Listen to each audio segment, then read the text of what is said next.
ഈശോയിൽ സ്നേഹിക്കപ്പെടുന്നവരെ, സഭ ക്രിസ്തുവിൽ പണിയപ്പെട്ട ഭവനമാണ് എന്ന് പരിശുദ്ധ പിതാവ് ഫ്രാൻസിസ് മാർപ്പാപ്പ പറഞ്ഞു വെക്കുന്നു. ഈ ഭവനത്തിലെ അംഗങ്ങളായ നമ്മൾ ഓരോരുത്തരും തീർത്ഥാടകരാണ്. സ്വർഗീയ തീർത്ഥാടനത്തിലാണ് നമ്മൾ ഓരോരുത്തരും ഏർപ്പെട്ടിരിക്കുക.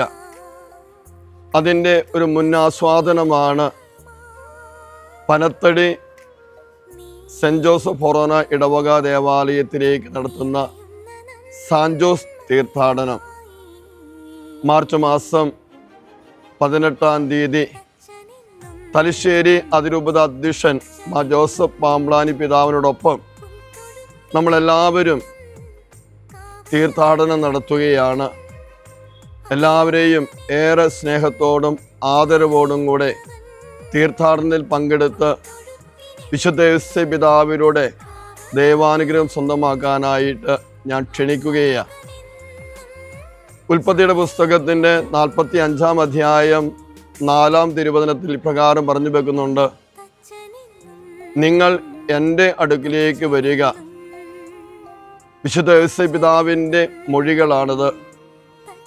പുതിയ നിയമത്തിൽ ഔസേപ്പ് പിതാവ് നീതിമാനായിട്ടാണ് ചിത്രീകരിക്കപ്പെടുക.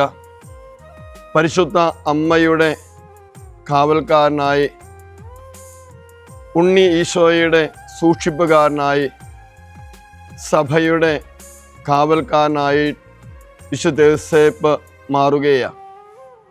ഈ അവസരത്തിൽ തലശ്ശേരി അതിരൂപത വിഭാവനം ചെയ്യുന്ന സാൻജോസ് തീർത്ഥാടനത്തിലേക്ക് തലശ്ശേരി അതിരൂപതയിലെ എല്ലാ വിശ്വാസ സമൂഹാംഗങ്ങളെയും ഏറെ സ്നേഹത്തോടും ആദരവോടും കൂടെ ഞാൻ ക്ഷണിക്കുകയാണ്. നമുക്കൊരുമിച്ച് യാത്ര ചെയ്യാം. വിശുദ്ധ ഔസേപ്പിനോടൊപ്പം യാത്ര ചെയ്യാം. പരിശുദ്ധ അമ്മയോട് പ്രാർത്ഥിച്ച് യാത്ര ചെയ്യാം. ഉണ്ണീശോയെ വഹിച്ചുകൊണ്ട് യാത്ര ചെയ്യാം.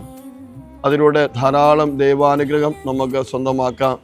നല്ല ദൈവം അതിന് നമ്മെ ഓരോരുത്തരെ സജ്ജമാക്കട്ടെ എന്ന് ആഗ്രഹിച്ച് പ്രാർത്ഥിച്ചുകൊണ്ട് തലശ്ശേരി അതിരൂപത വിഭാവനം ചെയ്യുന്ന ഈ സാൻജോസ് തീർത്ഥാടനത്തിന് എല്ലാവിധ ഭാവങ്ങളും പ്രാർത്ഥനകളും നേർന്നുകൊണ്ട് നിർത്തുന്നു.